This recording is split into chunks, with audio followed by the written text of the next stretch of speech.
Hello दोस्तों, नमस्कार, प्रणाम। हमारे रेडियो चिंता आप सभी का स्वागत है। आशा करते हैं आप लोगों को स्वस्थ होंगे, मस्त होंगे, बहुत अच्छे होंगे, बहुत प्यारे होंगे।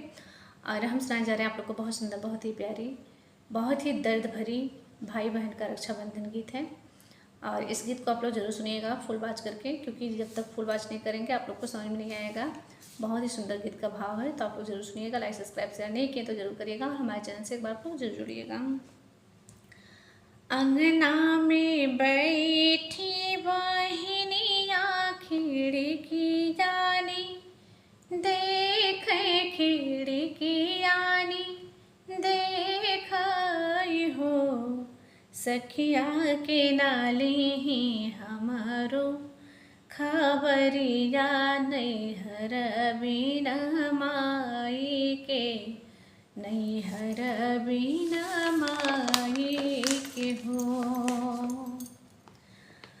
सखिया आजू हवे रखिया के दिनवा, बीरन नाही आए, बीरन नाही आए हो। माई मोरी होती जे बिन, माई मोरी होती जे नैहर बिरन के, पाठवाती तबिरन के पाठवाती हो। बहिनी भैया ना झाके मोर दुअरवा, नैहर बिना माई, नैहर बिना माई के हो।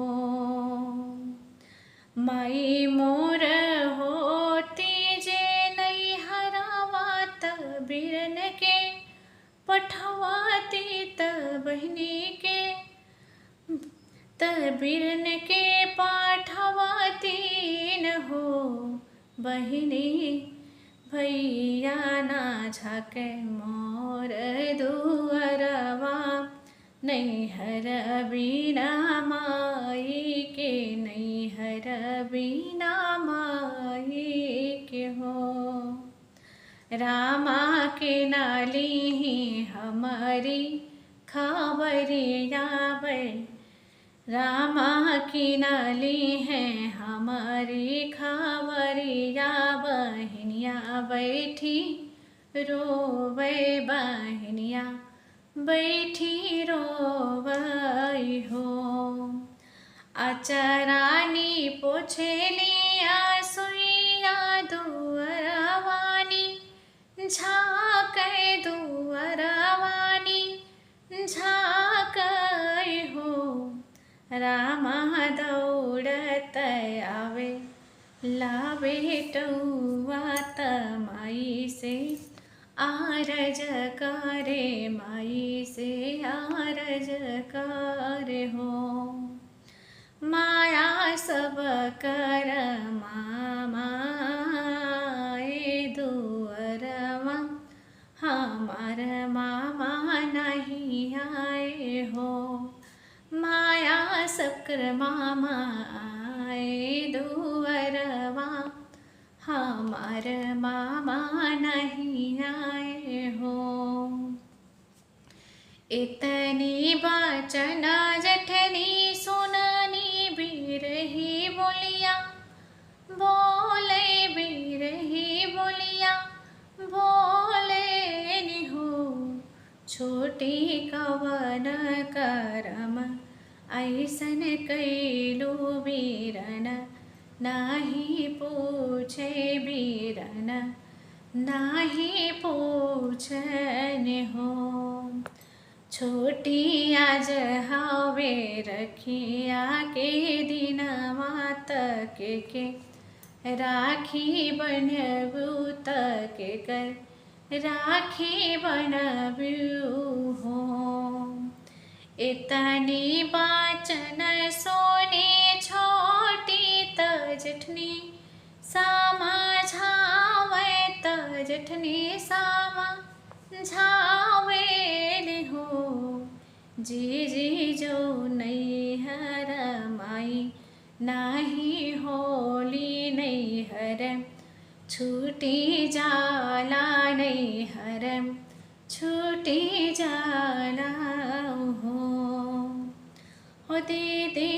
आज मोरे होती मायरिया, गठरिया बांधी देती, गठरिया बांधी देती हो। तबीरन के पाठवती, तबीरन के पाठवती निहो। हो जी भौजी ना भेजेली बीरनवा नैहर, बीना माई के नैहर, बीना माई के हो।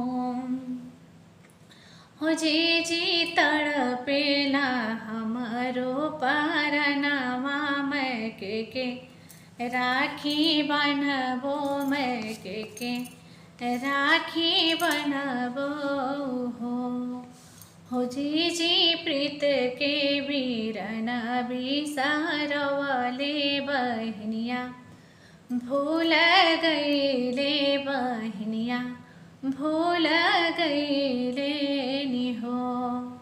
नाही मोरे अइले बीरनवा तरखिया के, दिनवा तरखिया के दिनवा निहो।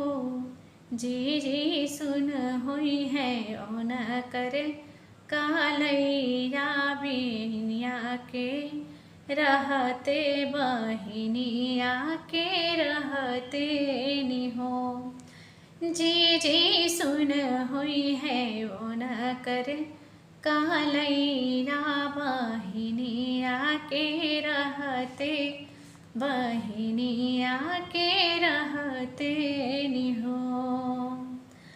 भगवन जहाँ मोरे रहे बीरनवा, जनम जुग बिहस, जनम जुग बिहसन हो। भगवन जहाँ मोर रहे बीरनवा, जनम जुग बिहस, जनम जुग बिहसन हो। आंगना में बैठी बहनिया, खिड़किया से देखे, खिड़किया से देखनी हो। सखिया के नली है हमारो खबरिया, नैहर बीना माई के, नैहर बीना माई के हो। तो बहुत दर्द भरी गीत है, तो आप लोग जरूर सुनिएगा। अपना ढेर सारा प्यार सपोर्ट स्वाद जोड़ दीजिएगा।